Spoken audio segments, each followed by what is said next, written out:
Alright guys, we're gonna go ahead and get started here in just a second. Gonna play some Shadows of New York. From Vampire the Masquerade game. I played just a little bit of this, pretty much up until the point where I actually get embraced into the Masquerade. And that's pretty much where I left off. I just wanted to kind of get through the early story stuff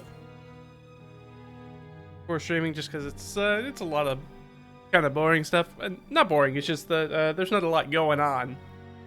Hey, what's going on, Saints? Well, hop in and play a little bit of it and see how it goes. Played a few visual novels before, so we'll see how it goes. As far as sort of my, sorry, I'm just doing a few background things. We'll keep talking while I finish the last little bits of getting set up. But what I was going to say is that my background with Vampire the Masquerade in general is, well, so I very much play the TTRPG side. So I played I guess, have I played all three? I may have played all three versions of Vampire, but definitely the Masquerade is probably the one I played the most. So that is, it's fine. It's I'm more of a fantasy guy than the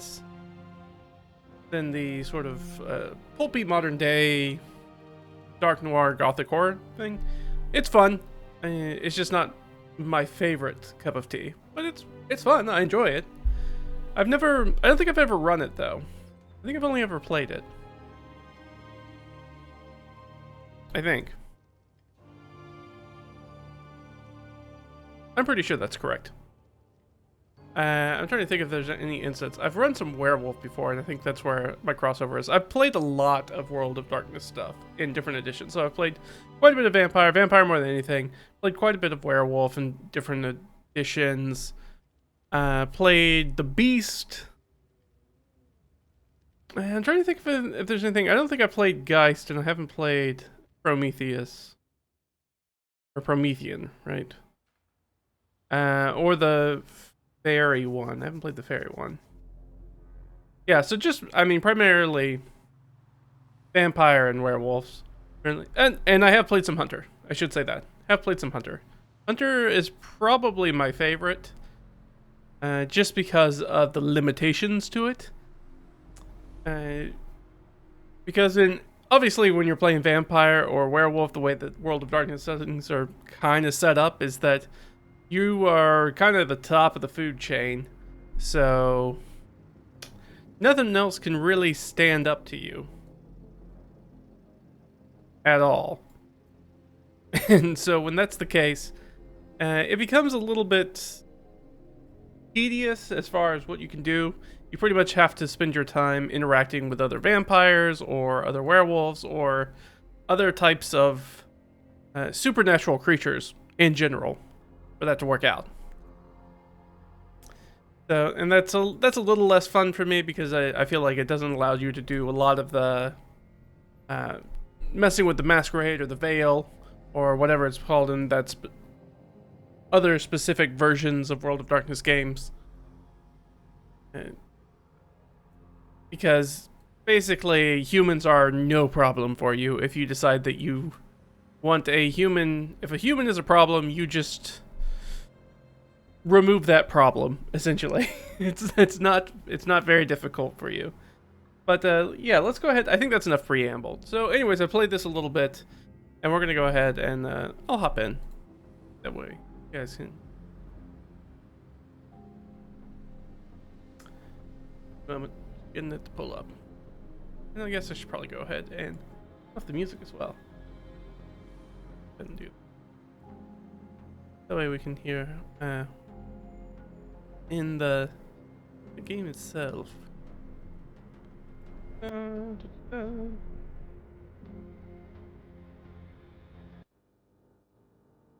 Alright. And let's go ahead and there we go. Alright, I'm gonna play this on controller. I think that's gonna make my life just a little bit easier if I do that. There we go. Let's go here. I can't remember if I turned. I turned this. I did not. Okay, good. We're good. Alright, so we're on Julia. Night 2. Turn up the sound a little bit for myself. Oh. There we go.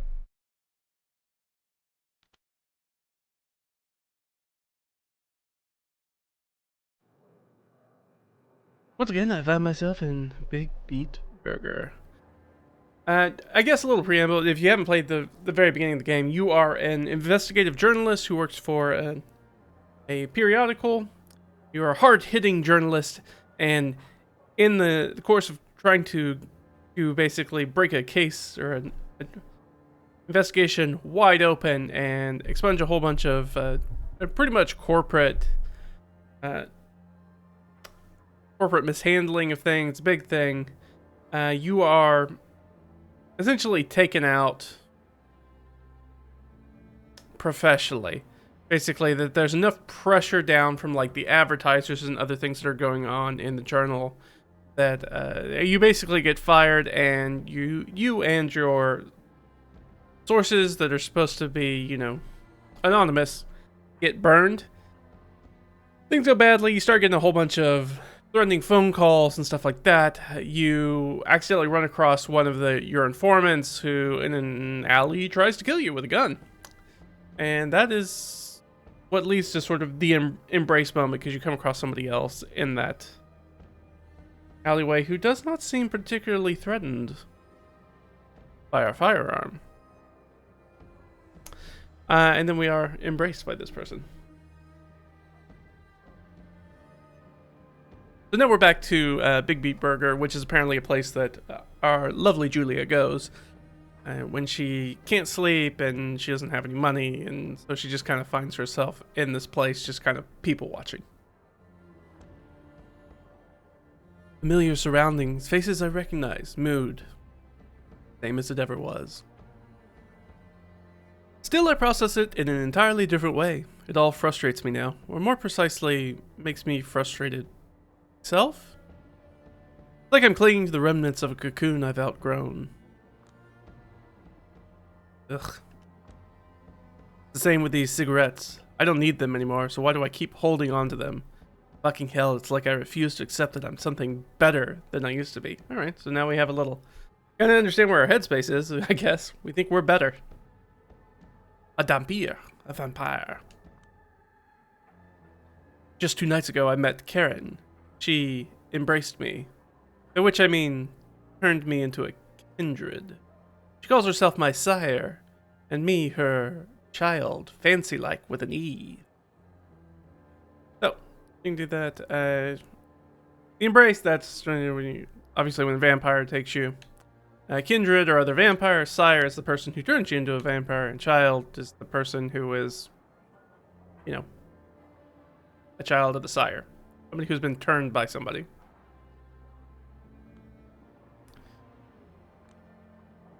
Last night she taught me the basics of survival. Drinking blood, manipulating humans, bending steel, controlling shadow.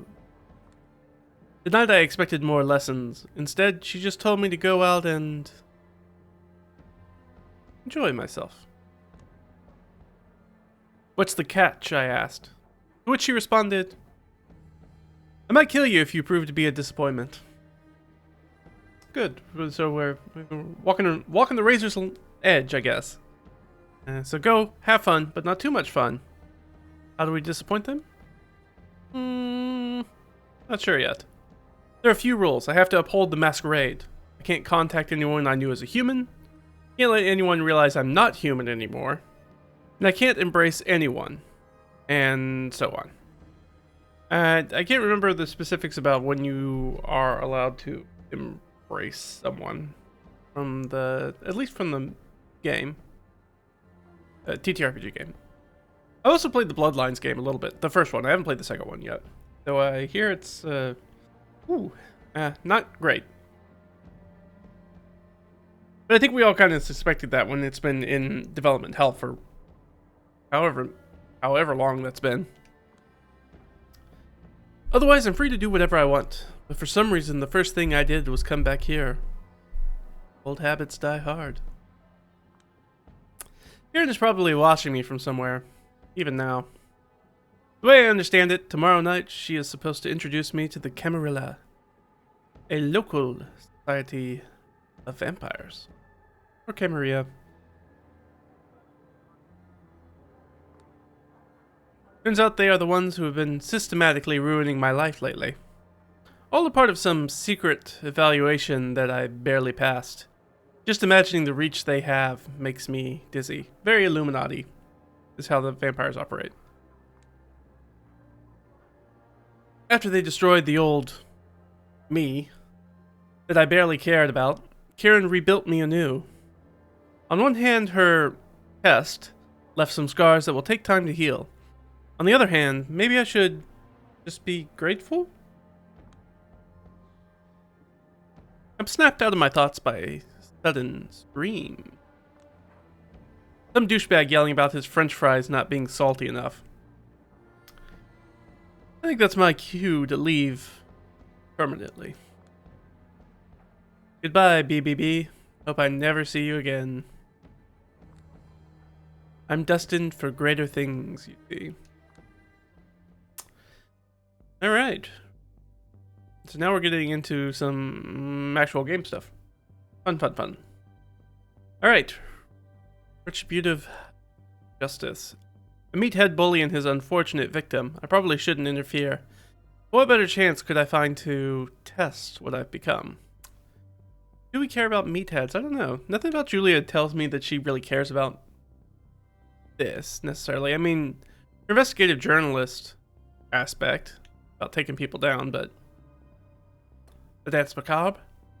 Time to swing a little more on the devil's dance floor. The club beckons. We also don't know that Julia is much of a party girl, even though she dresses quite a bit like it. Very sort of goth punk kind of scene. The risks of swiping right. This Tinder addict smells like A, a bit of a loser, B, a wannabe intellectual, or C, a perfect source of nourishment. Let's see. Well, it's in New York City, baby. What do we want to do? I don't think we want to do Tinder, simply because we don't really want to leave a trail of missing people in last contact. So that doesn't sound great. And we don't know what our powers are. We don't know if we have any powers to like manipulate stuff like that yet. Though honestly, if you drink for people, that doesn't necessarily mean they're gonna die. Not how vampire works. They'll just kind of be pretty hazy about what happened. So maybe that is a good one.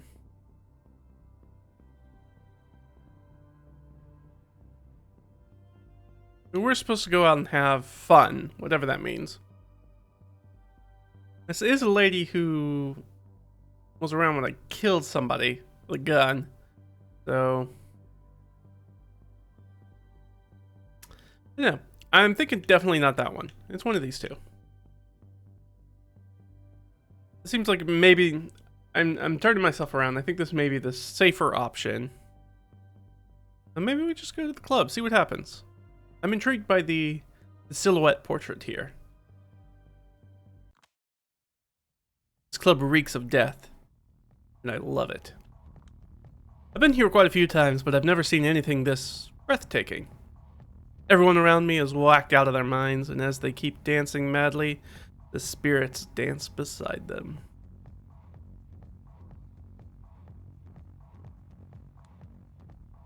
Spectral silhouettes phase in and out of existence, becoming more visible the more intense the music grows. Looks like a bizarre ritual. A profane mass. I notice as the voice samples the ghosts react to the strongest, the most suggestive ones cause them to appear distorted, even tormented? Ooh, Spectre. It's as if something was struggling to be born out of the harsh sounds and the dead were hoping to be reborn alongside it. They're all uneasy, quivering with desire for something far beyond their reach. Probably the same as when they were alive. Sometimes the living dancers spot their dead counterparts. Usually the most manic ones who notice something out of the corner of their eye. For only a split second, but never realize what they've glimpsed. Some apparitions dance to a completely different tune than the rest of us. One only they can hear. Those seem the saddest.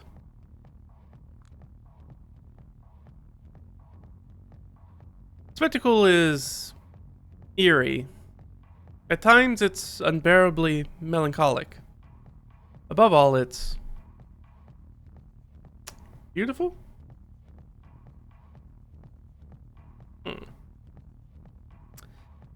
I keep on moving to the rhythm until I reach a trance-like state, and then something even stranger happens. Every now and then when I brush against someone, a fragmentary vision appears before my eyes. A car burning on a freeway, an outstretched hand in the depths of the sea, a man jumping out of a skyscraper window. Memories of the past? Preventable visions of the future? I have no idea what it means, but I'm strangely eager to find out. And then there are dancers like her, ones that aren't ghosts, humans, or vampires, but something else altogether. This new world is full of mysteries, and I plan to get to the bottom of them all. But for now, I just want to dance. Okay. Middle of the night. Oh, I guess we're doing. We do all of these? Maybe 2 or 3? All right, so we did our little dancing. We saw a little something something, and now we're here. I want to see if I'm gonna leave maybe if we're gonna do the justice one for last. Then I'm not super keen on the bully. Let's go with our Tinder date. He lowers his eyes awkwardly, thinking how to proceed with his rant. So it's like, the conversation isn't really smooth, yeah? It's like, I keep throwing shit against the wall and seeing what sticks, but nothing seems to stick for long. You understands, right?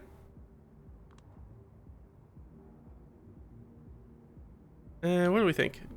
He seems like Julia strikes me as an kind of person.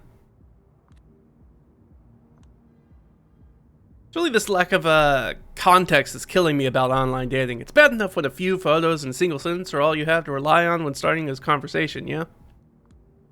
But when a cosmic miracle finally happens and she's actually willing to keep replying to you and she's actually down to meet up eventually, and you're out there sitting with her, and after 90 minutes you still don't have that shared context, just no clue whatsoever, it's just like, take me out and put a bullet in my head and put me out of my misery.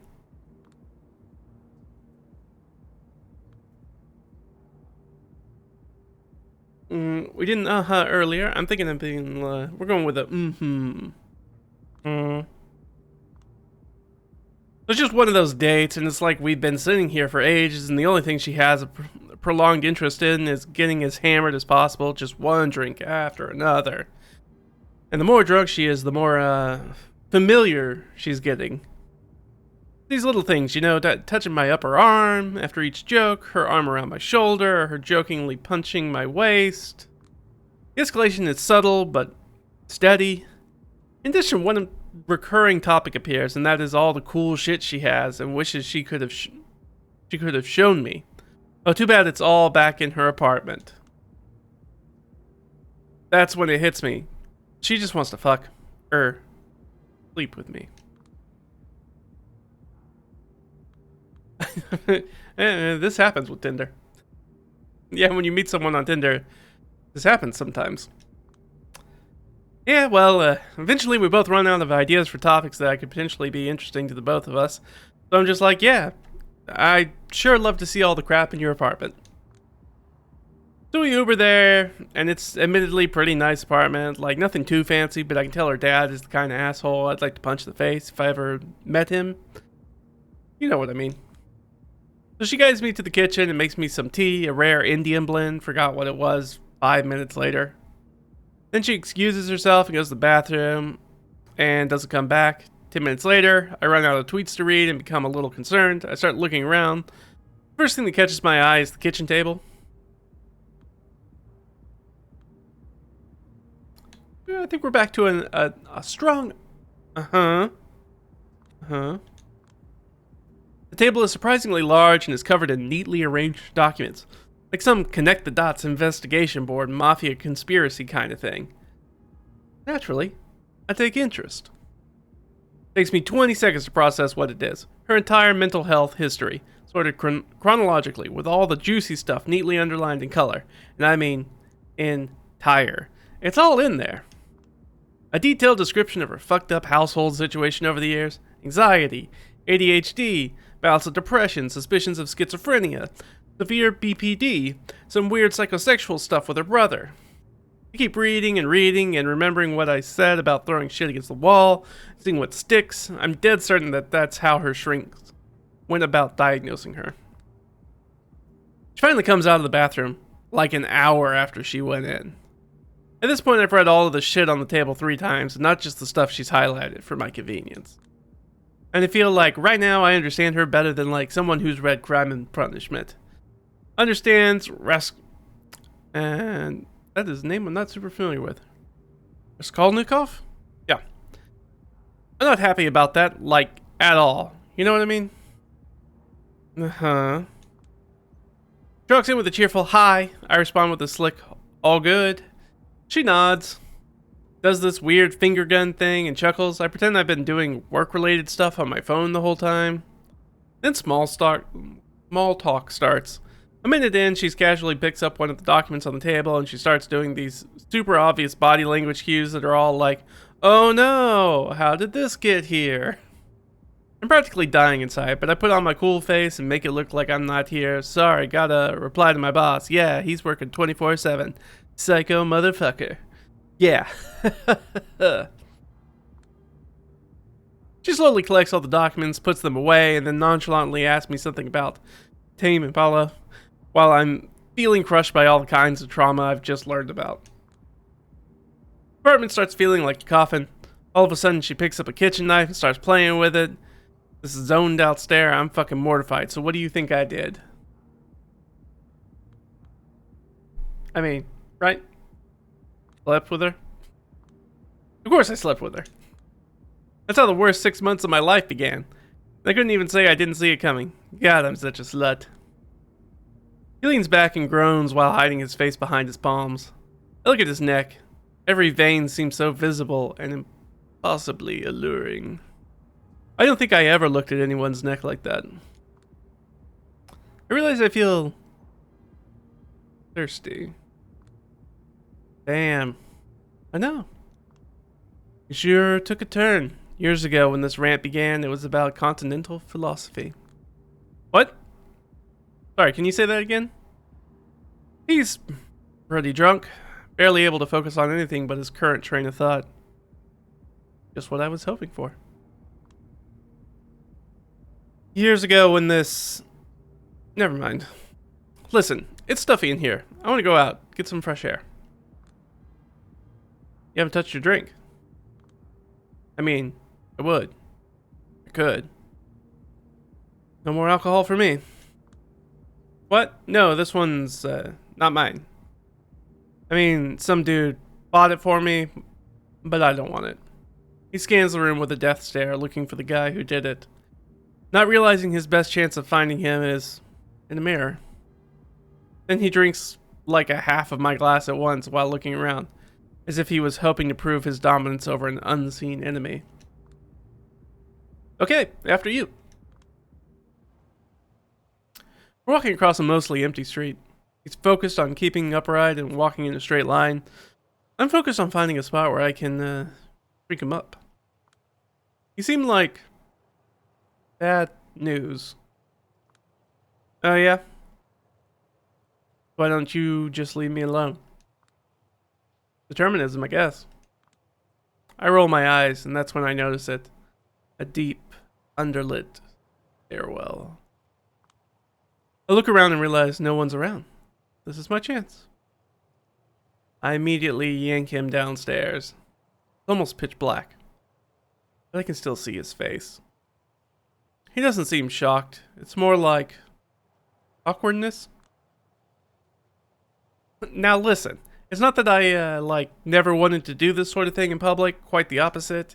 Just that I need a certain degree of comfort to perform at optimal levels. Oh, shut up. I sink my fangs inside of his neck as he whimpers and becomes silent. Finally.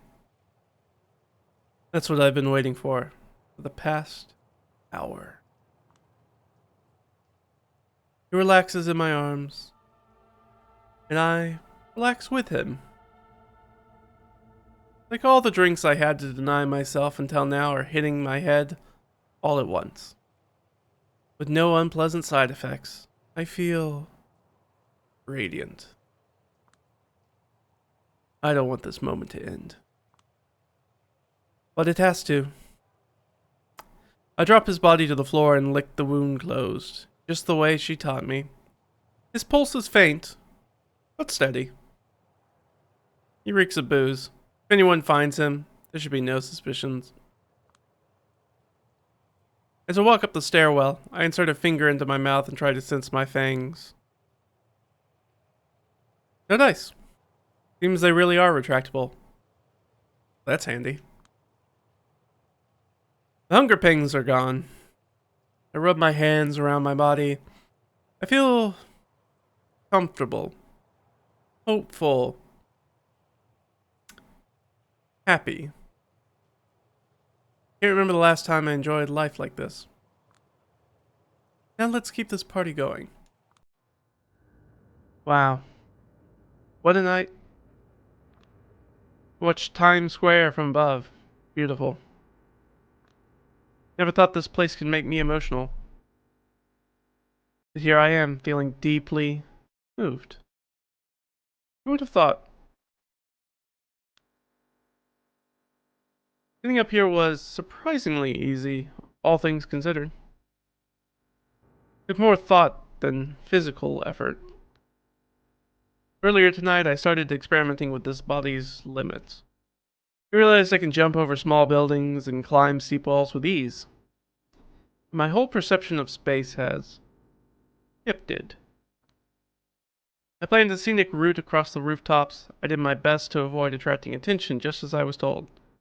Stayed in the shadows as much as humanly possible. Even, perhaps, inhumanly possible?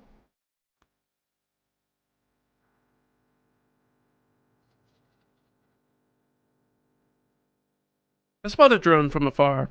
For a second I feel uneasy, but I remember what she told me. Machines won't get a clear view of me anymore. Camera footage, photos, it's all glitched out or blurry.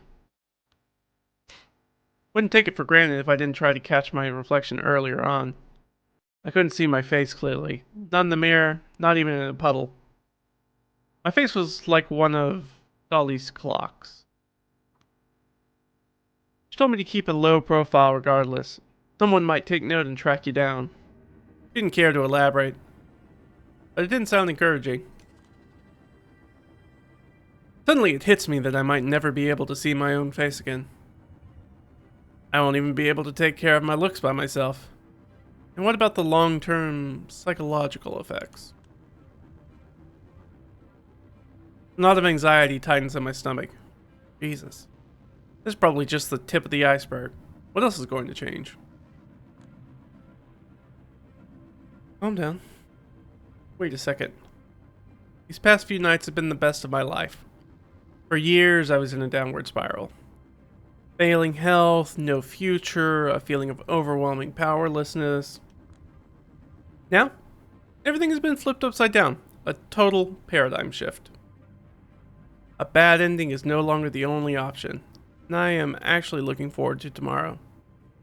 I forgot how that feels.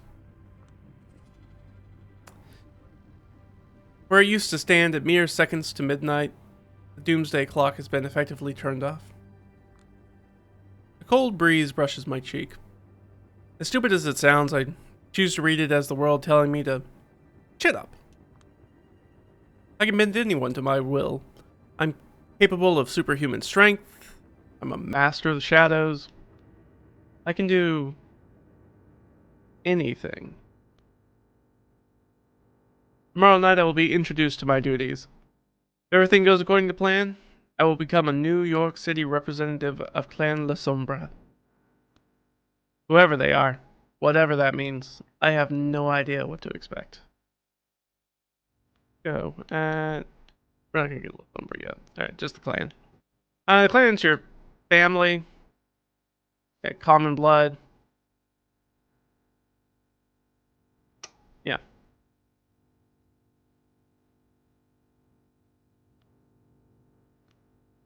But tonight is tonight. I'm free. All my worries from a month ago feel like they belong to someone else. Finally, things are looking up.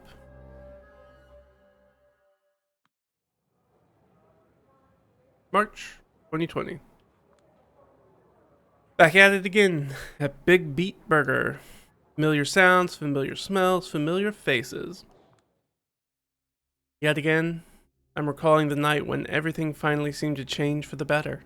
I mean, it's not like I wasn't expecting everything to go back to the old depressing normal. Even in the thick of it, the rational part of me recognized my state as temporary. But with these highs, there's always a hope it won't end, or maybe that an ego death will finally occur. Be satisfied, you stupid fucking bitch. Command you. Here's all the logical evidence for why you should be satisfied. Here's the obvious direction for your life, and here's a detailed explanation of how you should treat the people that care for you. No dice. I always fall back into the same old habits. It's like they were encoded deep in my DNA. The aimlessness, the powerlessness, spiritual exhaustion, goddamn fast food trips, stupid fucking self-loathing, now implied whenever I drink somebody's blood. Maybe I should just blame it all on the misfortune of my birth. You do this social climbing until you dissociate. And then you're just this untethered, constantly frustrated ball of dumb desires.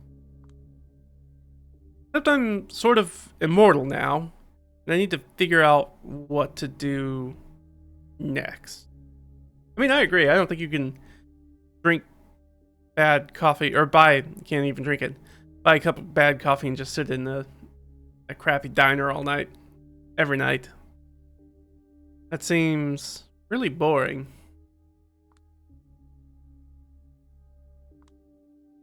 I watched this obscure Asian movie once. Eli Lima Sabachthani, starring Tadanobu Asano. One of the coolest guys in the world. He plays this Merzbow-like figure, a legendary noise musician. There's this mysterious virus spreading around the world, causing despair and mass suicides. A rich CEO's granddaughter gets sick and longs to die, so he spends a fortune searching for the cure.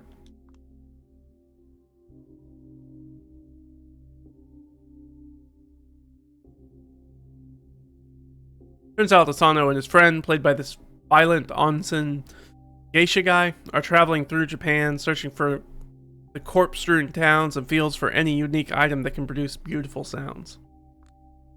As it turns out, the avant-garde walls of noise they create are able to heal the infected. The CEO begs the band to help, offering them all the money they want, but for some reason they refuse. Through a series of flashbacks, concerts, and vignettes, a mystery unfolds. Eventually, we realize that Asano's music is not just a remedy, it's also a cause of the virus. Whenever it connects with people, they get this hunger for more extreme, more novel experiences. And eventually they hit a wall. Nothing can satisfy them anymore. They lose their will to live. Not even the musicians are spared from this curse. They know the end will come, sooner or later.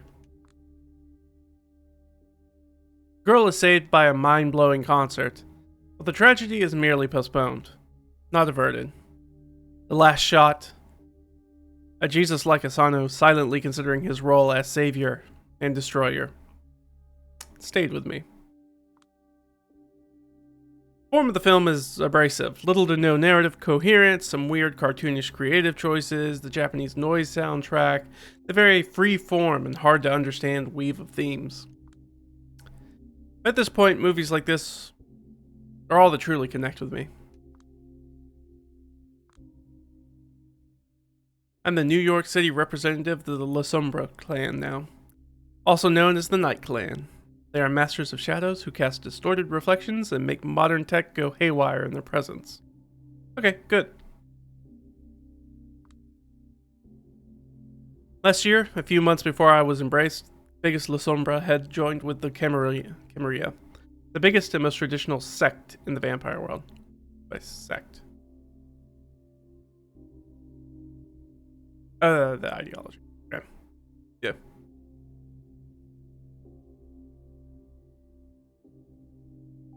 Gotcha. Alright. Yeah. So in Vampire the Masquerade, it's like you have your clan and your blood, and they're not necessarily the same things. It gives you the options to, like, choose kind of who you want to fall in with, despite what the actual type of vampire you are. Kind of interesting. And then you're kind of drawn in between those two things. Where you may be put in a position where you're like sect and clan and, I mean, usually not your clan. Your sect and your clan are in opposition to each other based off of what the general society wants. And then you have to kind of navigate that. That's one of the, like, primary things you kind of do in a game like this. The TTRPG version, at least. The two groups actually used to fight each other, but our leaders found some intel that made them reconsider their strategy. So they sent a diplomatic mission to parley with their historical enemies. The deal they got in Chicago was simple. An unlife for an unlife. For every La Sombra vampire allowed in the Ivory Tower, one La Sombra vampire had to meet their ultimate end. I still remember the name of the woman who met her final death, so I could begin my own life. Her name was Hester Reed, a sworn enemy of the Camarilla, a guerrilla fighter who spent decades opposing them. She was someone with far better principles than mine, from what I've gathered. Well, whoever she was, her execution by my sire served to convince the NYC elites to give us La Sombra a chance.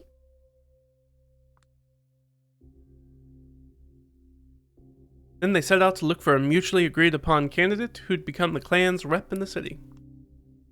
My sire searched for someone who gave the impression she was more than she appeared. The local court was looking for someone they could walk all over.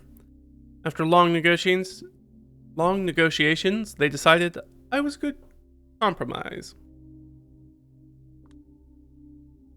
They proceeded to systematically destroy my entire life just to make me show I was psychologically strong enough to join their ranks. The turncoat special, they called it. Somehow I succeeded. It eventually led me right back where I started.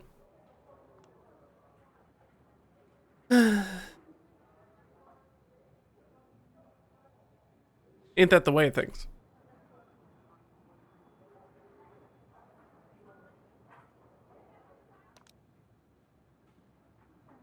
I stopped writing and put my pen down. Oh, apparently we've been writing this whole time. No idea. Will that be all? Yes, Miss Duval. I hope you enjoy your stay in London. Oh, I very much doubt I will. Just like every cultured person, I think the only good Englishman is a dead Englishman.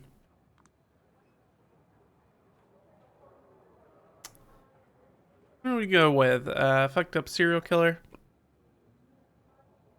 Right, well, I don't know who this person is, so probably not that option. Privileged scum? I mean, looking at the hair, looking at the pearls, looking at the beauty mark, maybe. Just get the hell out. That's extra rude, but since we don't know who it is, maybe we don't make any personal comments about them being scum or a serial killer. We just tell them to get out. Not interested in a small talk with someone as sociopathic as her.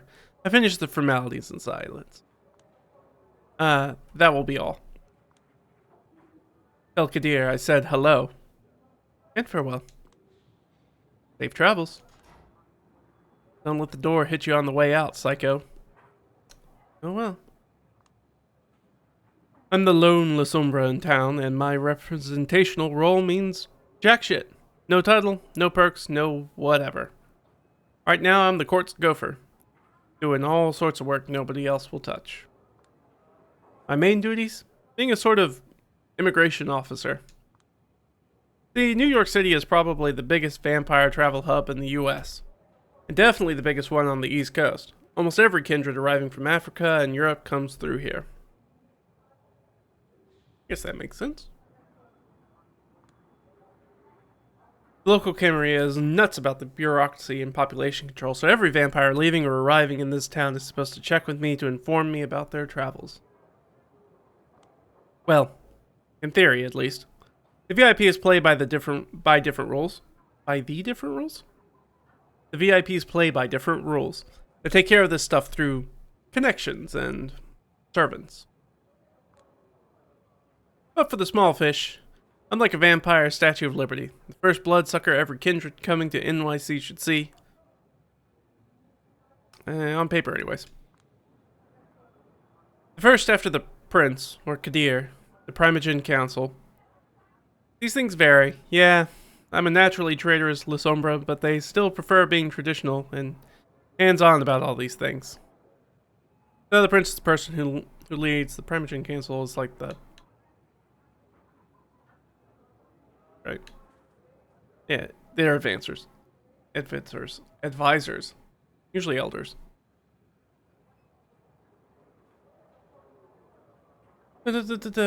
Framework. Bring grievances.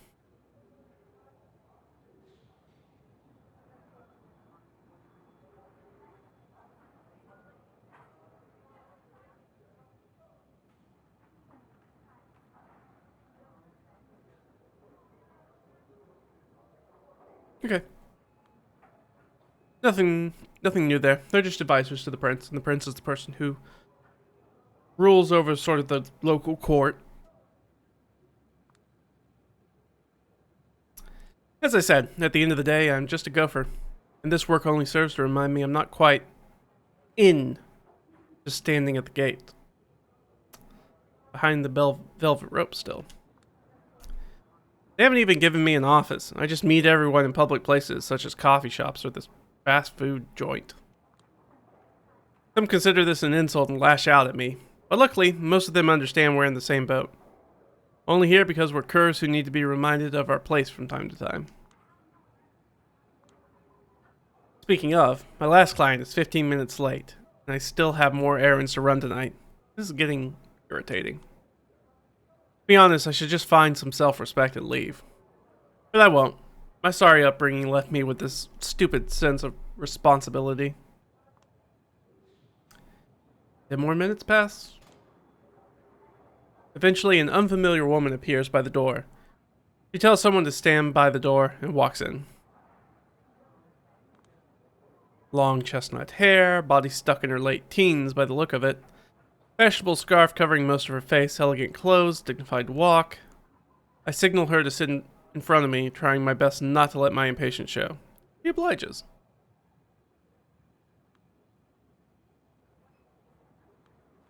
We want to get sassy with this person? Yeah, I mean, I think there's probably a little bit of that, even though we're undead now and age isn't what it looks.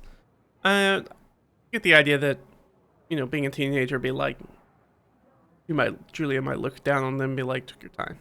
Took your time, huh? One day, and it will be a beautiful day, I will learn how to keep all this bitterness in and stop getting in trouble. Sorry, Miss Sawinski, was it? This is not exactly the kind of place we expected. She's scanning her surroundings like we're at a circus. I hope you won't mind if I make it quick. I'm needed in Elysium. Name? Catherine Weiss. Weiss? Weiss. Huh, I swear. I've heard that name before, somewhere. Someone else's description of her crosses my mind. That weird lady who owns the art hole, but is never there. Weird? So it is her, Catherine Weiss, the owner of the art hole, de facto headquarters of the New York City Camarilla. For fuck's sake, Julie, what are you doing calling her weird right off the bat? God knows you're already made a fool of yourself in front of enough VIPs in this city. Recover. I'm sorry, it's just, I still don't know how many people there. Don't know many people there. So I have to go by the descriptions I'm given by members of the Primogen. Well, the description is mostly correct, outside of that one word that slightly perplexes me. Hot calling the kettle black, sounds like. Oh, from what I gathered, it's just that your interests are rumored to be, not fully aligned with the Camarillas, and it irks some folks up there. Being a keeper of the Elysium is not enough for some, I see. I suspected as much, but what can you do? She seems chill. Good. Anyway, Catherine Weiss. Wow. Yes. Want me to spell it? People often have trouble getting it right. Yeah, I probably would too. Forgive my indiscretion, it's just that people of your stature usually don't bother checking in with me. They usually report their arrival to one of the Primogen, and they make all the arrangements. I heard Prince Pannard is busy with the preparations for her big party. I assume that if I spared her some paperwork, she'd appreciate it as a gesture of goodwill. Besides, I went to meet the infamous Le Sombre representatives out of sheer curiosity. My interest piqued once I heard about her. He looks around, knowingly.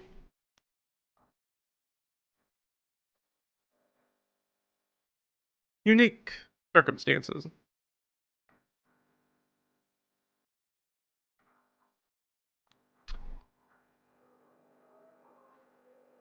Yes, Prince Helene Pannard had trouble justifying the exorbitant rent my property would need. That's literally pennies for her. As far as I know, she's been sitting on an empty property since last year. Looks like they've got it out for you. Bad. That's what I assumed, but it's nice to get a confirmation. Well, it's not like my clan has ever been particularly popular in these parts. At least that's what I've heard. Sins of the fathers and so on. Yes. Just to make sure, you've never met Hester, but you know of her? I do know I wouldn't be here if not for her. Have you two met? No. I only heard of her once or twice. We had similar outlooks on many issues, although we tended to come up with completely different solutions. In any case, I think it's meaningful that Hester died so that you could live. They feared her. Now they fear you. And that's why they're keeping you down. If anyone who's not a VIP said this to me, I'd laugh in their face. Now I get what she's doing. She's trying to buy my favors. Best not to act like I'm easy to please. Stick to business. Time will tell. In the meantime, I'll need you to help me out with my documentation. Of course. So where are you coming from? Washington, D.C. She says it the way people in Hollywood movies say it. The way that suggests her Washington is wildly different from the Washington you and I would see. What were you doing there? Take a guess. Government work? Write that down. It ought to amuse Helene a bit. If you say so. Date and hour of arrival? She takes out a plane ticket and slides it towards me. Ooh, got a little sound effect for the slide. I like that. It's all here. 1 a.m. Got it. Method of transit, plane, purpose of visit. Meeting with Prince. Ought to work just fine. And I guess, estimated duration of visit? Undefined. Write in 6 months if you really need to know. Place of accommodation, conditions of intended stay. The art hole. Conditions should be adequate. You tell me. I tend to be happy with Airbnb. Home sweet home? I'm not certain that I ever felt particularly at home here. That makes 2 of us. Curious. You have nothing holding you here? The face of a blonde-haired friend appears in my mind's eye, vanishes. There's nothing holding me anywhere. See? A prolonged silence. She stares into my eyes, and I return the stare. She's studying me. It's unnerving, but I do my best not to turn away. Eventually, she smiles. Didn't you say you were short on time? Oh, God, yes. Kadir will kill me. I quickly begin to collect my stuff from underneath the table. You can simply inform him I paid you a visit. He'll understand, and he'll pass it on to everyone who should be in the know.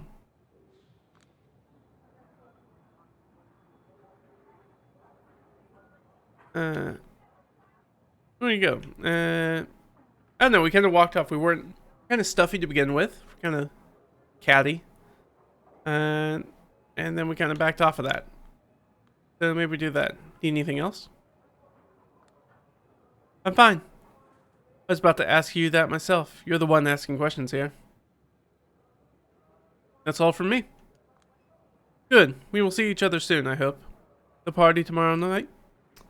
I wasn't invited. She gives me a pitying look. I understand. Well, if not given the opportunity, we should make our own. I'll be in touch. Good night, Miss Weiss. I wish you a pleasant stay. Good night. And don't rush these things. You've got your whole own life ahead of you. And you're in a position where you can take it easy. Take your time. Get a different perspective. I nod and walk slowly out the door. When I lose sight of the restaurant, I sprint towards the subway. Hello, Knight. I wish. You're late again, by the way. I hope you have a good excuse. Dear Al-Hazmi, the mighty sheriff of New York City is not happy with me. No wonder. I met him in front of Elysium 30 minutes late. Later than the time we had agreed upon. The sheriff is like a real sheriff. Horrible sheriff. Like, is the person who keeps the order within the Masquerade. Or at least the court. That specific court, anyways. Yeah, well, Catherine fucking Weiss decided to arrive fashionably late. A likely story. She's supposed to be out of the city. If you think I'm pulling your leg, boss, feel free to check my report. Pass him all of the official papers the way I do every other night. Deer stares me down for a good few seconds, then his steely gaze softens. You're serious? Weiss and McDonald's. With the masks and the elegant clothes, surrounded by the smell of french fries and hamburger patties. That must have been one hell of a sight. Technically, it was BBB, not McDonald's. But, yeah. God, I made such a fool of myself. First thing I did, I quoted somebody calling her a weirdo. Went to die on the spot. Serves you right, you walking faux pas. I've been trying to teach you to control your tongue, but you never learn. The new gaffe every week with you. Still, there's good news and bad news. The good news is, Catherine has a fondness for vampires of humble beginnings. Probably why she decided to see you in your, shall we say, natural habitat. She's one of those rich art scene assholes who seeks out working class cred. I did say something about watching your tongue. The bad news is, she is very astute. So she can recognize a moron like you straight away. You never stood a chance at impressing her. Oh, shut up. You still need me for anything here? I'll get on it straight away.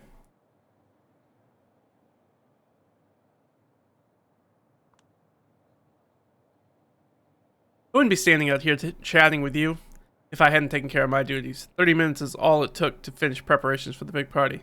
I'm about to see everyone off. Sorry. Couldn't be helped, I suppose. And it's more your loss than mine. I just wanted some company tonight. And you could really use the chance to appear here on official duties so everyone can get to know your face. Heaven knows your fast food job isn't going to get you anywhere. You need to, what do they call it? Hustle. You don't need to tell me that. But it's not like being paraded around for a bunch of blue-blooded douchebags is. He somehow manages to give me a painful nudge in the back without so much as a hint of visible movement. Language, you fool. They're coming out. Just stand here in silence for 5 minutes and focus on not embarrassing yourself any further, will you? Got it. The first two silhouettes appear in the doorway of the art hole. An old man in a wheelchair pushed forward by his young servant. Haven't seen either of them before. Mr. Payne, the night is still young. Hope you find the rest of it pleasant. Payne, the wheelchair. I've heard about him. Edison Payne, one of the American Camarilla's main connections to the government and Wall Street. Disabled in quite a few ways, needs a servant to communicate. I'd be full of resentment if I was embraced in this condition, but apparently Payne is nothing but grateful for his immortality. He keeps writing fervent defenses of the traditions the Camarilla customs. What do you think? Wish him good night? I don't know, he's pretty high above our station. Maybe we just stay quiet.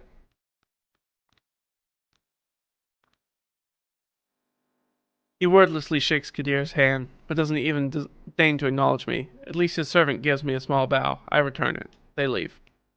Kadir turns to the next person leaving. Hi, Regent. Can't wait to see you in your outfit. Spare me, Sheriff. These fancy dress parties cause me enough suffering without your help. I can only hope you haven't conspired with Helene to embarrass me with this gift. She points to a shrink-wrapped set of clothes she's carrying inside her coat. Kadir smirks briefly. I didn't have to. As you well know, Prince Panhard displays a considerable foresight in the matter of party planning. Yes, if there's one thing she's deathly serious about, it's frivolities. A recognizably mortal quality, especially for a prince. We have to celebrate it, not oppose it. Don't worry, Sheriff. I'm a big girl who knows her etiquette. I'll play your games, amuse the crowd a little bit, and return to my study as fast as possible. Aisling Sturbridge, High Regent of the Chantry of the Five Boroughs. A hero of the Battle of New York. The biggest warlock in town. Could be a prince herself if she didn't have her eyes on the bigger prize.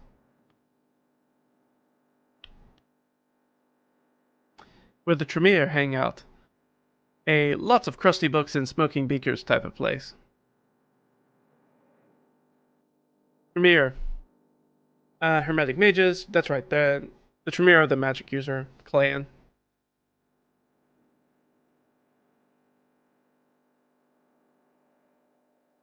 Let's see. Tremere of old fucked up in the relentless pursuit of immortality and were condemned. They have recently fallen into a great schism of competing houses, all vying for the title of rightful heir to the namesake's legacy. All about that rare ancient artifact life. Warlocks, hermetics, transgressors. Names.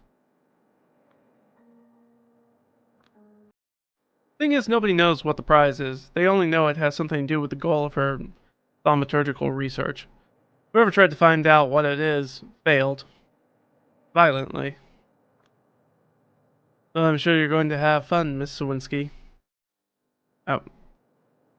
Just read that. Well, I'm sure you're going to have fun. Miss Sawinski here has just informed me Catherine Weiss is back in town. It is safe to assume she will join our festivities. You're kidding me.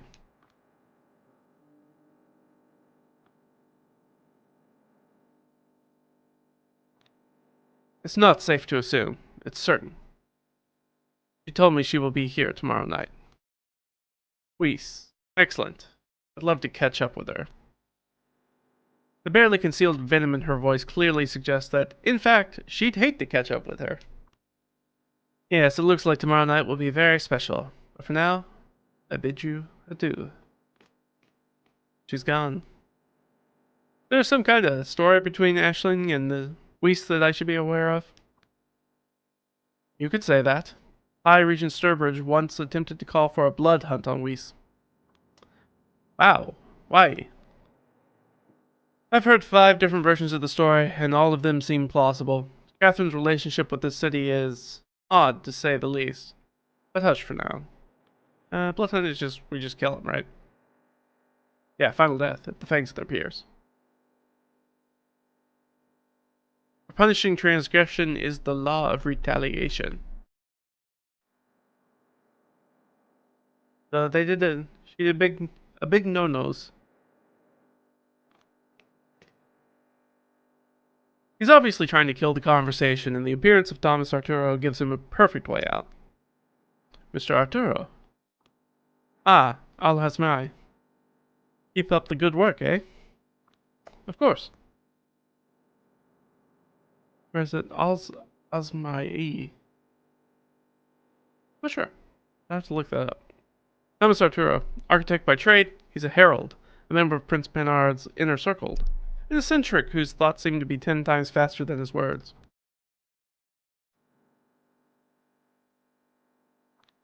Good night, Mr. Arturo. Ah, yes, yes. He disappears into the night. Well, that was brief. Maybe I should stand in their way. That might force them to properly acknowledge my existence. You severely underestimate their dedication to ignoring whelps like you. Whelps are new vampires. And just in case you're serious, I beg of you, don't. Been meaning to ask you this for a while now, but never had the opportunity. You really hate Arturo's guts, don't you? He carefully measures his diplomatic response. I have no strong feelings about Thomas Arturo whatsoever.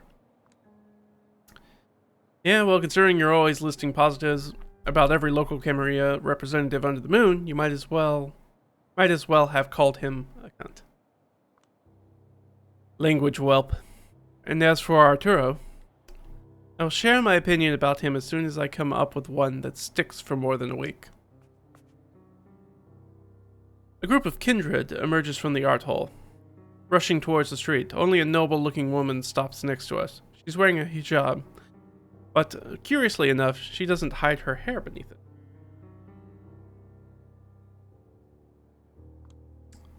Imogen? If you were rude enough to stare, you'd quickly notice that the cloth serves mostly to cover up her horrifying scars.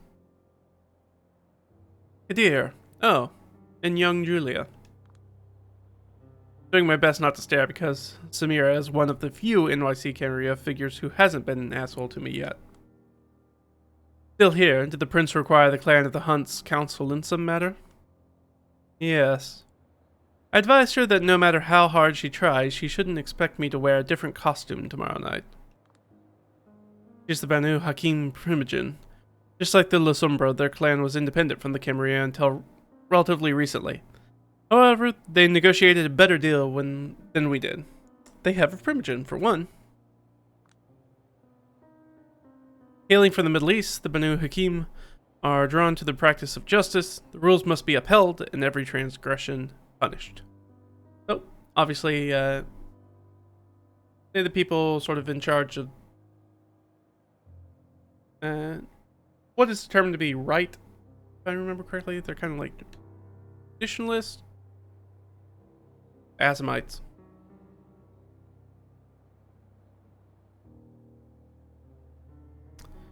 They used to be assassins for hire. Yeah, rebranded themselves as keepers of the law.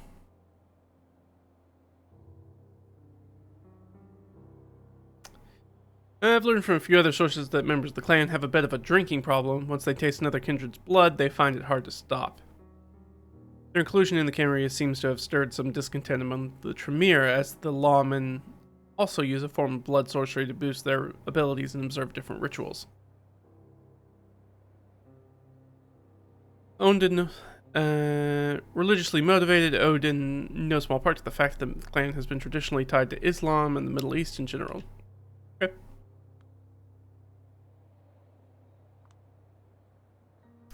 They don't have much say in NYC, but the prince often seeks their judgment. It's just good PR. I trust she was understanding. Beautiful clothes. Thank you so much. I'm eager to see the outfit you came up with. How are you, Julia? Have you seen any lights at the end of the tunnel?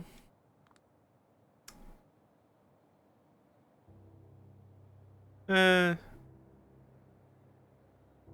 old, same old. Mira. Still wandering in the dark, bumping my shin every 2 steps. Sorry to hear that. Trust you're pestering the prince and your superiors to improve your standing. It's a process. Oh, Julia, Julia. You won't achieve anything if you don't keep reaching for it. Kadir, weren't you supposed to teach her the ropes? I'm trying to, Primogen. But with this child, it's always a process. I can only wish you good luck then. Good night, Julia. Good night, Kadir. Okay. Have a safe trip. The art hole has to be almost empty by now. Almost. You like her, don't you? Stop with your class clown act, whelp. It only serves to reveal deep insecurities. Well, it's harsh. It's factual. Were I as harsh as you claim? She did tell us both to call her Samira, but you're still keeping your distance with that Primogen shit. Watch your profanity. And don't project your fantasies onto me. I won't give you a lesson about professional boundaries, but I suspect the way you will eventually learn it will be extremely unpleasant. Am I interrupting something, good folks? Even though I'm constantly pestering him, Kadir's composure is unshaken. His response comes swift and unfazed. Not at all, Mr. Van der Weyden. Heading back to your office? You know me, my dear sheriff. Where else would I go? And that's curious. Even though Carter Van der Weyden is a Primogen as well, Alcavian to be precise, I don't hear Kadir address him as such. Hope to see you tomorrow night. Oh, I will absolutely show up. Provided I can. But just in case, I already apologize for not making it to the prince. Simply drowning in work these days. The rhythms, tempo, and intonation patterns of his voice are so familiar. Half of it sounds like JFK, the other half exactly like Barack Obama. Just like his appearance, it all feels so fake. He's old money, of course, comes from a long line of Dutch merchants who originally settled in New York region, runs wildly successful law firm, rubs elbows with elites of both kindred and kind varieties alike. Kind, I'm not familiar with that word. Hand of the moon. Psychopaths, yeah, the crazy ones. The Malkavian are like hear stuff and see things, and yeah, they're generally considered to be mad as bats. Okay, that's what I was thinking. All right, so the kind, kindred, and kind, derogatory way for vampires to refer to mortals. Good thing we have a dictionary, because they're gonna throw a lot of lingo at us. I didn't know at least some of it already. He seems perfect in every way, and that's why he's so unnerving. He's a child of Macaw and must be blighted with some affliction, but whatever it is, he doesn't let it show. Hard not to wonder what he's hiding. Celebrations are planned to last all week. Surely you will find the time. I pray I will, my good man, I pray I will. In case you need to reach me, you know where to find me. Have a good one. He doesn't even register my presence before leaving. Sometimes I think they're all still hoping I will simply go away. As Carter drives away in his limousine, Kadir shakes his head. You wanted to hear about which member of New York City's Camarilla I disliked the most? Yes. He shoots me a knowing glance and smirks. Too bad. They're all my dear colleagues, and I deeply respect every single one of them. Sure you do. Wouldn't want to blurt out something that could lock you out of Mr. Van der Weyden's legal services, would you ass kisser? I do expect to find myself in need of a good defense attorney when my broke, incompetent, and foul-mouthed assistant finally pushes me over the edge. Rude? You still need me here? I still need to swing by St. Patrick's tonight. Don't worry, we're almost done. The prince is coming out. Captain's the last person to leave the ship, huh? And there she is, Helene Panhard. The Big Kahuna, as someone I once knew would call her. The de facto ruler of New York City and a self-professed patron of the arts. Helene Bannard. Kadir! A penny for your thoughts. You should be pleased to hear the High Regent is resigned to her fate, my prince. Mr. Vanderweyden is decidedly not. I suspect he will be too busy to join the festivities all the week through. Excellent. She turns to me. Miss Sawinski, were you supposed to accompany our good sheriff in his duties tonight? There was an unexpected change of plans. Catherine Weiss is back in town. Catherine is here? Now that's a welcome surprise. What does this have to do with you, Miss Sawinski? And she wanted to amuse herself. That's basically going off of what Kadir told us. Kadir is trying to tell us.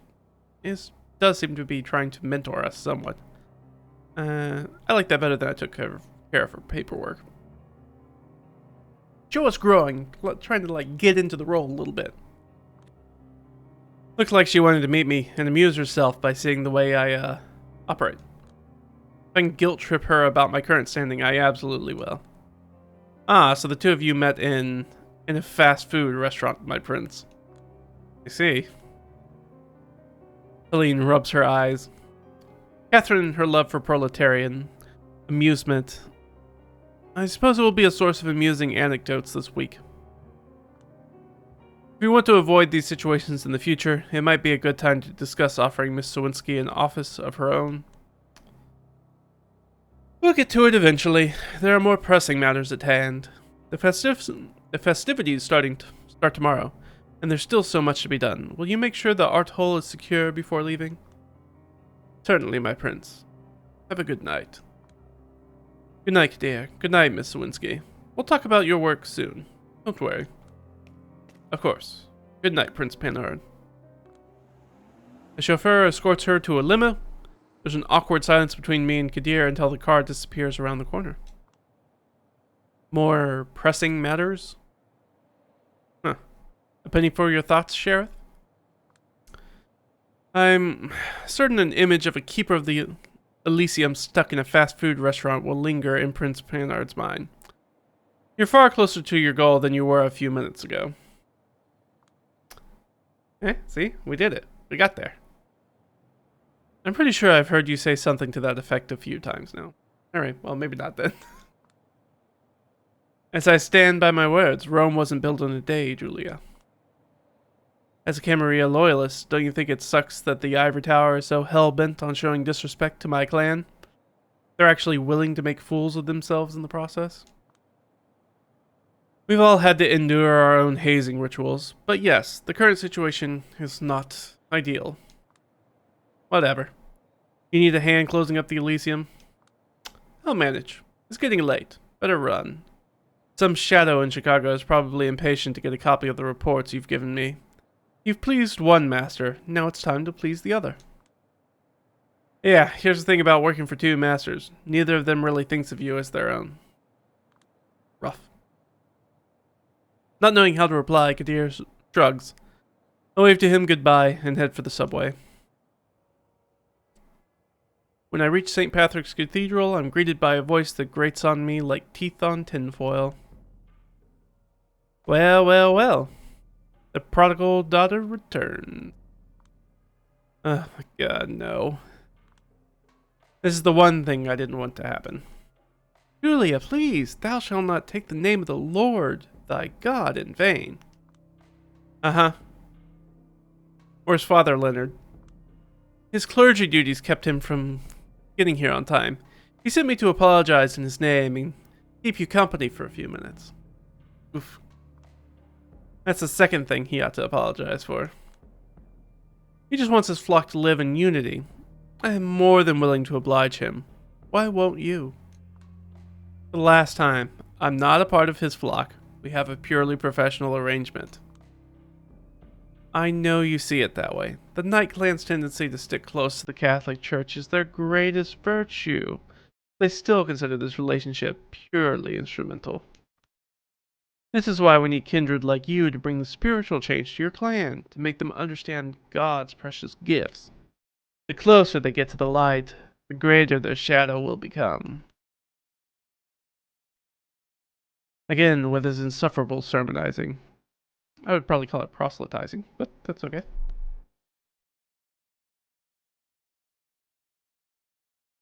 Benoit Segal here is a local nutjob and an ex-artist, a degenerate who had some sort of complete mental breakdown in the 90s. To recover, he took to religion for solace and guidance.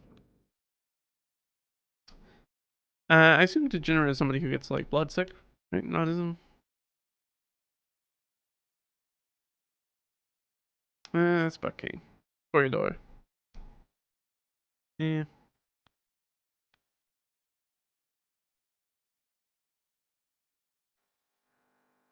I guess it's not gonna tell me. Alright, never mind. Did Harpy come up?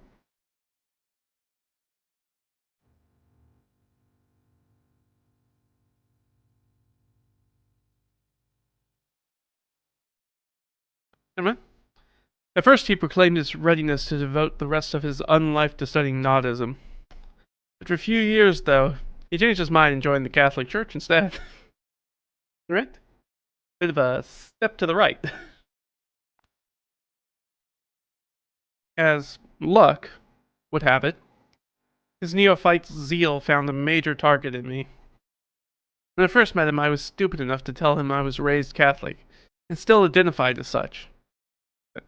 Somewhat. He immediately pictured me as some sort of force for change within the Camarilla and set out to put me back on the righteous path. Now he won't stop preaching to me, apparently, until I become unknown. Remember, the darkest place is directly beneath the candle. You turncoats have this unfortunate predisposition to find salvation right within your grasp, and then lose your way in the shadows. Christ. Once he starts, he just won't stop. I guess it's time to bring out the big guns. By the way, I was meaning to ask, got any news about Sophie Langley? A painful grimace crosses his face, but he doesn't linger. Oh. Kind of rude to change the subject, you know. Rude? I'm just looking for a topic both sides of this conversation would care about. You know, like any guide on etiquette says you should. Salvation is a topic close to anyone's heart, whether they admit it or not. And it's pretty bold of you to assume I still care about Langley. I do not assume. I'm certain you do. The second she retires from the public eye, you stop acting like Yeezus-era Kanye and start acting like Jesus is King, Kanye. Coincidence? I've never had a Yeezus era. Do people really call it that? Here's how it's going to work. Tell me what you know, I'll tell you what they say. And keep in mind, I didn't know she was your sire until a few nights ago. Hell, I haven't even met her. He winces a bit at me and says, hell, but lets it go. Sure. I figure you would have broadened that wound long ago if you knew. What do you care, anyway? Better let you drone on about your tormented past than let you carry on with your good missionary shtick.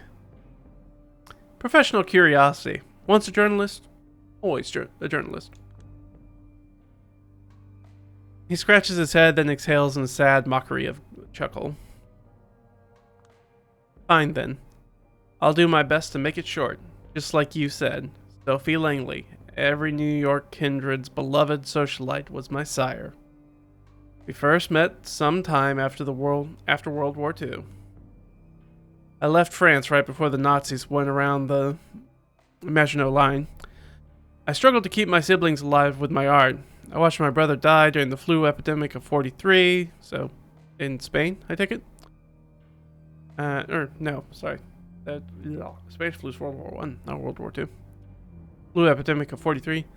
I was close to losing my mind. But that's when she showed up.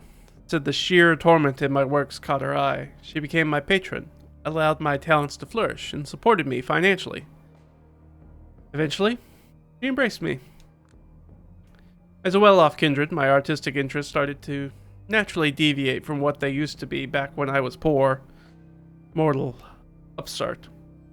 I began to see the world the way her social circles does. And that she couldn't forgive. Instead of being a fun novelty, I became just another part of the malaise surrounding her. She grew distant, and then stopped seeing me altogether. Had my share of meltdowns because of this. I won't deny that. I locked myself out of many career opportunities. But it was an important lesson. Don't trust your elders. Vampirism affects them psychologically as well. They take interest in you. They won't stop until they suck your soul dry and discard you like a broken toy. For the first time since I've known him, Seagal registers to me as something other than a Bible-thumping nuisance. Is it compassion I feel? Do I find him relatable? How dreadful. It's possible he's strategically trying to elicit sympathy. Maybe he heard about my dramatic exit from Lodestar. That's a journalism place we used to work at. Or maybe he's just alluding to the way my sire left me here to fend for myself. It is only God who will never lead you astray. This is why I find your act so frustrating, Julia. You're so close to getting it, but you choose sin instead.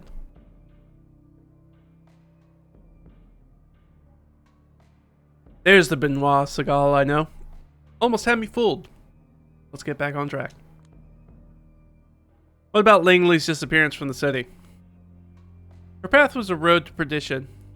Wherever she ended up, I doubt she's too happy about it. She had plans for the future of the city, wanted to make it her ultimate artwork. She was always the vain one. And of course you are completely sure you have nothing to do with her disappearance. Please don't tell me you're getting at what I think you're getting at. Everybody says you've been acting like you're trying to repent for something ever since her vanishing act. And you've got a motive. Of course I'm getting at what you think I'm getting at. Benoit shakes his head. You really have the devil in your heart, Julia. Always testing me. Just asking what everybody's thinking. Are they now? Listen, I'm familiar with a lot of the insults attached to my name in this city. Those aren't exactly compatible with the image of a ruthless killer. Killer, huh? Now that's interesting. I haven't said anything about killing. He scrubs his hands over his forehead and collects himself before responding. Stop picking apart every word I say in this completely unpleasant way. Here's a statement if you really want one, Miss Hercule Poirot. I do believe Sophie, the way I knew her, has met her end. Even if she's still walking this earth, she wouldn't come back here as the same prideful aristocrat. She'd have to undergo a spiritual rebirth. Someone has reminded her of her place. Her former friends talk of her in hushed tones. Even that servant play toy of hers went missing. No more Camarilla parties. She's done for. Whatever happened to her, I don't know. I swear on Jesus and his sandals, I had nothing to do with it. But yes, I'm still here, and she's not. And it's not a reason to gloat, but to be more humble.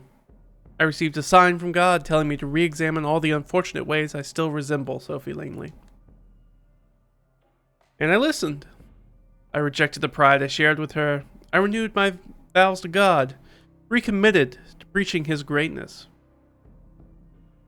I mean, this is why we're having this conversation in the first place.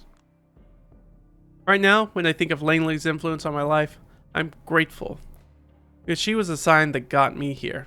And, if God wills it, maybe one day you'll look at her the same way, Julia. Mental note. Whenever he circles back to this preachy tone, it's time to intervene. Alright. If it makes you feel any better, I think the only way a wimp like you could have hurt her was by boring her to death with the Bible quotes. Now then, quid pro quo, tit for tat. You were saying people still talk about me. I was curious if, oh, look who's finally here. Stalling for time worked. Father Leonard rushes in our direction carrying a folder of documents under his arm. I assume it's the one I came here for. Father Leonard? Christ be praised, Julia. Yesterday I was told this is how priests greet their parishioners in Eastern Europe. Forever and ever, amen. Actually, I think we said each other's lines. Never mind. Another long night? Isn't it taking a toll on you? No need to worry. These days I sleep a few hours a day, short naps take care of the rest, and there's always work to be done. I apologize for being late. At least I managed to get here before you and Benoit went for each other's throats. Good. I was getting worried. Oh, who do you take me for, Father? He takes you for a total bozo who's about as effective at converting people as a documentary about pedophilia in the Catholic Church. He's just too kind to say it out loud. Ouch. Hear what I have to deal with, Father? But don't worry. We'll make a saint of her yet. Forget saint. For now, I'd settle for an adult in the room.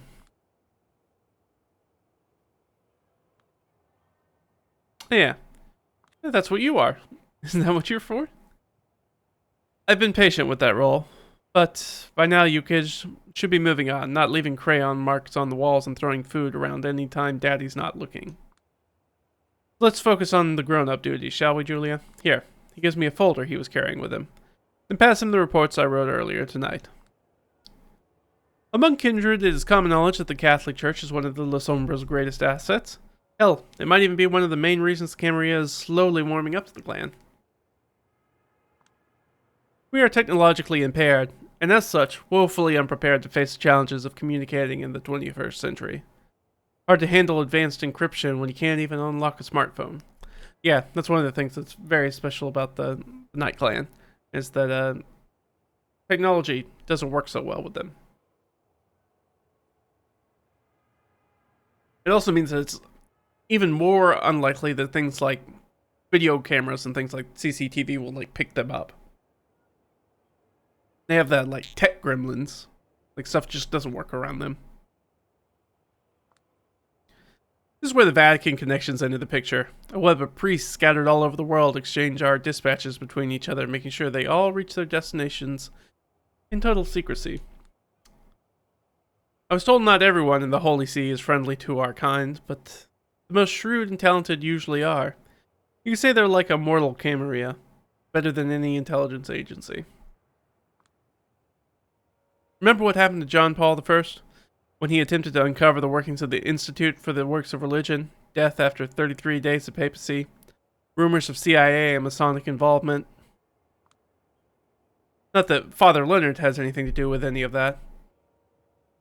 For a Catholic priest, he's alright. He'd probably have made me stay a believer a few years longer than I did had I known him as a teenager. Leonard is intelligent, kind, helpful towards his parishioners, treats his superiors with a healthy dose of skepticism, and is not involved in any sort of political church games. Well, at least not beyond helping me contact my bosses in Chicago every other night or so. He knows about the kindred, and he knows about the Second Inquisition. He opted to avoid the latter in order to keep the former from oppression. Because according to him, it's just the right thing to do. The Second Inquisition, the philosophy of the War on Terror applied to us kindred. Deep state handle the existence of vampires was to treat us as terrorists.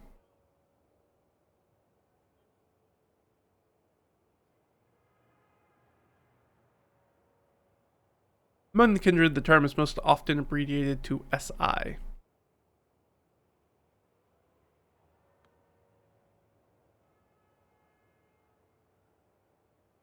I know there's got to be something wrong with him. Some selfish motivation, maybe. I haven't nailed it down yet, but it doesn't feel like he's making an effort to hide it. So I'm giving him a pass. By the way, I hope you don't mind, I finally took the liberty of asking how your parents are doing. Thank you, Father, but you shouldn't have. Not a problem. A priest at St. Stanislaus Koska is a good friend. He says your parents started showing up every Sunday again. Front rows. Your father is looking better and better. Makes me feel nothing. I still give him a token nod and a grateful smile. Thank you, Father Leonard. Now, if you'll excuse me, the sunrise is almost here. Yes. Be careful. God bless you. Amen. Goodbye, Julia. Let you off the hook this time, but next time, you won't be so lucky, alright? Sure. Just one more thing on my never-ending list of events I'm not looking forward to. Guess it's time to call it a night. I'm home! Finally. You doing alright? Fine, I guess. Why aren't you asleep? I figured it's finally time for me to become more of a night owl. We've talked about making our schedules sync better. Watch your vitamin D. I'd kill to have your skin. Be ashamed to waste it. Shouldn't have smoked so much before you got bitten, sweetheart. Should have shared your skincare routine with me back when I was still breathing. I can't just be going around sharing my one secret weapon. It's top secret stuff. MK Ultra level. Jeffrey Epstein's current whereabouts level. Well, yeah. That's shows the age of the game, I suppose. I'd have to kill you if I told you.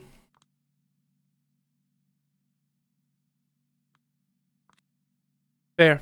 My kind also has a secret anti-aging weapon, after all. But hey, if you don't care about that, psh, what would that be? Adrenochrome? Adrenochrome? Adrenochrome. Adrenochrome? Close. Spirit cooking. Just so we're clear, you're shitting me, right? Of course I'm shitting you. We just drink blood. Nothing too satanic about that. Funny. Because whenever I see your chest, I'm surprised there's no cross-shaped burn mark there. Well, since you mention it, never mind. I feel a little more self-conscious than usual tonight. Don't. You want me to do your makeup before you go to bed? No need. No need? Or are you supposed to have some sort of big party tomorrow night? I was involved in the backstage stuff. What makes you think I was invited? Because you're the coolest, cutest, and most all-around amazing person I know? It'd be insane not to put you on the short list.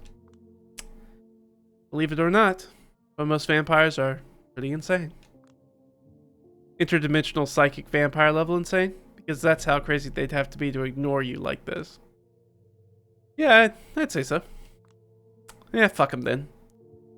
A big bunch of posh dicks. They hate you because they ain't you. But they'll see. Jesus, how do you do it? Do what?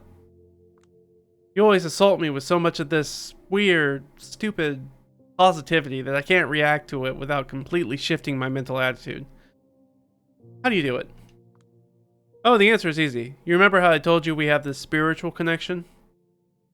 I can sense what you feel and want. You can sense what I feel too, if you really focus. Yeah, I think I called it a big load of bullshit. To the girl who talks to ghosts. But watch this, Agent Scully. I sensed you feeling down and I realized what you really need to end this night. She points to one of her drawers. It's the one where she keeps her supply of ketamine. Come on. What? No, wrong drawer. We're not meeting demons, we're meeting angels. MDMA? Ding ding ding. Took it half an hour ago. Perfect timing thanks to our spiritual connection. Ready to fly away? The mood isn't right. I need music. Got a special SoundCloud playlist ready to go, prepared specifically to uplift one Julia Sawinski. Just give me a sign and I'll press play. Jesus, you're impossible. That's why you love me. I hope. I give up. Come here, let me have a taste of you. Maybe this one time the high won't end. Alright. I feel like that's probably a good place to end it then. I think we're gonna do that then. Yeah. We're gonna save and end it there. Yeah, interesting. Okay. That's cool so far. I'm interested. It's throwing a lot of lingo at me real quick. Even though I know some of it from playing Vampire the Masquerade, I don't know a ton of it. I only know some of it. And it's also like which version of vampire, because the clans change and names change, and sometimes the lore is different between different White Wolf products, or what was White Wolf. So yeah, I was trying to get back into it. But yeah, hopefully you guys enjoyed this. It was really fun. Might jump back in and play this at another time. I don't know when. We'll figure it out.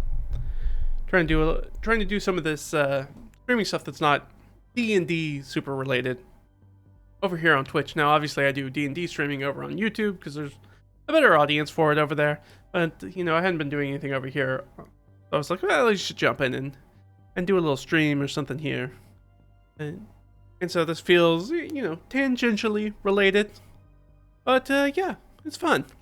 I realize that I'm playing a game that I basically have to read and say aloud. So I'll have to, it's a little tough on my voice. But, you know, it'll get better. But yeah, thanks for hanging out with me, guys. We'll do this again sometime. I don't know if I'm going to have an ironed out schedule as to when and why, but you know, follow. You'll get the notifications for when I go live, and you can hop on and do that. If you want to see the D&D, like Dungeons and Dragons related stuff, obviously you can go check that out over on YouTube. It's Red Racket Fiend over there as well. So here or there, you can subscribe up there. We usually do streaming on Saturdays, and usually we're talking about D&D stuff. Sometimes we're doing solo play stuff, and been doing more advice and stuff lately, and talking about the game that I'm running in and the game that I play in and some of that stuff. So if you like either one of those things, or if you just want to stick around and catch the video game stuff, probably do more of that stuff over here on Twitch. But that's it for me, guys. Thanks for hanging out, and I'll see you guys next time. All right? Bye. Said bye-bye, but I gotta actually get out. There we go. All right, now it's actually bye-bye. Bye.